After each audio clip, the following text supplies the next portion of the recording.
Back to मामा Zaid channel. आप सब कैसे हैं? उम्मीद है आप सब लोग ठीक होंगे।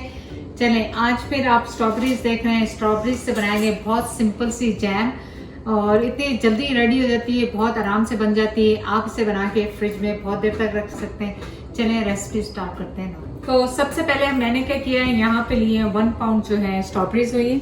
इनको बहुत अच्छी तरह से मैंने धो लिया है। धो के आप इन्हें क्या करें, साफ कर लें, काट लें इनको और इस तरह से पीसेस कर लें। कोई हार्ड एंड फास्ट रूल नहीं किस तरह से आपको करने, सिंपली आपने इनको स्लाइस कर लें, चॉप कर लें।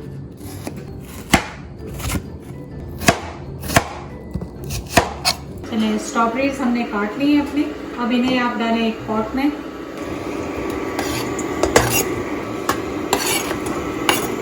और मीडियम हाई पे मेरे पास यहाँ पे 3/4 कप शुगर है, ये इसमें जा रही है। इसमें आपने कोई पानी कुछ नहीं डालना, इसी में इसको पकाना। यहाँ पे मेरे पास है 1 लेमन, इसको हम आधा काट लेंगे और थोड़ा सा इसका जेस्ट इसमें डालेंगे।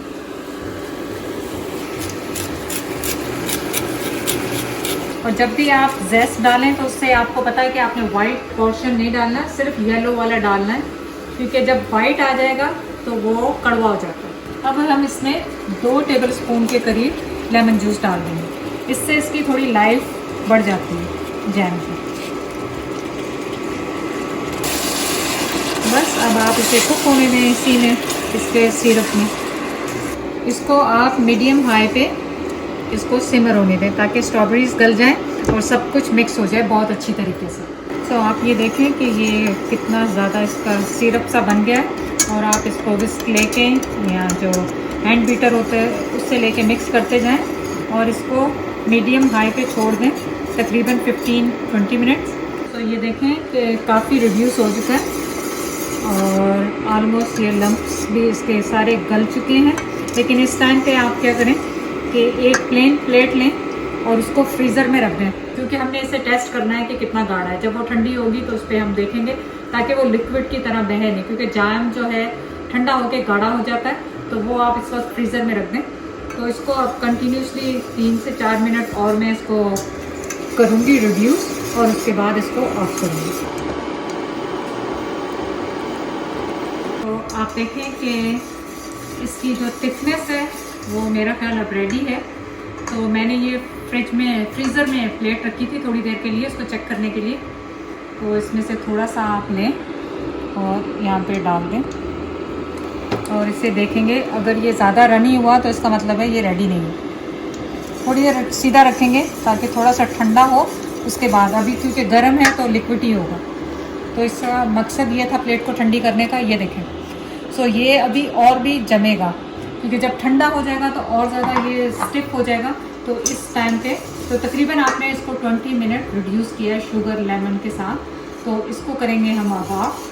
लेकिन अगर आपको इसमें वो रेशियो उसके पसंद नहीं है जैम के, क्योंकि ये जेली नहीं है, जेली जो होती है वो क्लियर होती है जैम की, ये जैम है, तो आप इसको स्ट्रेनर में स्ट्रेन भी कर सकते हैं। लेकिन मैं इसको इसी तरह यूज़ करूँगी। चलें इसको अब डिश आउट करते हैं। चलें इसको थोड़ा सा हमने किया ठंडा। ठंडा क्या मतलब, इसको आप रोकें तो ठंडा हो गया। अब मैं इसे जार में ही शिफ्ट कर रही हूँ, क्योंकि फ्रिज में तो जिस भी जार में कंटेनर में आपने रखना है एयर टाइट होना चाहिए, ताकि बहुत ज़्यादा एयर इसमें ना जाए। तो ये 1 महीने तक आपके फ्रिज में बहुत अच्छी तरह से रहेगा।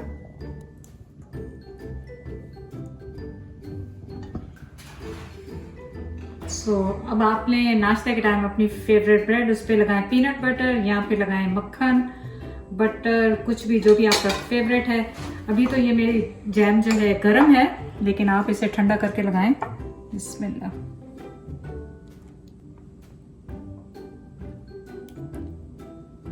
देखें कितने खूबसूरत सा। अभी हालांकि अभी ये पूरा ठंडा नहीं हुआ है। जब ये ठंडा हो जाएगा तो बहुत अच्छी तरह से थिक सा हो जाएगा।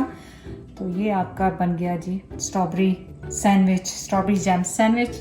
अब आ गया आपका फेवरेट टाइम। बिस्मिल्लाह।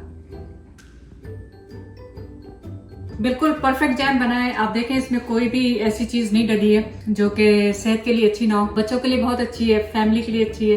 रेसिपी को जाकर ट्राई करें। चैनल को लाइक करने का, सब्सक्राइब करने का बहुत बहुत शुक्रिया। अल्लाह हाफिज़।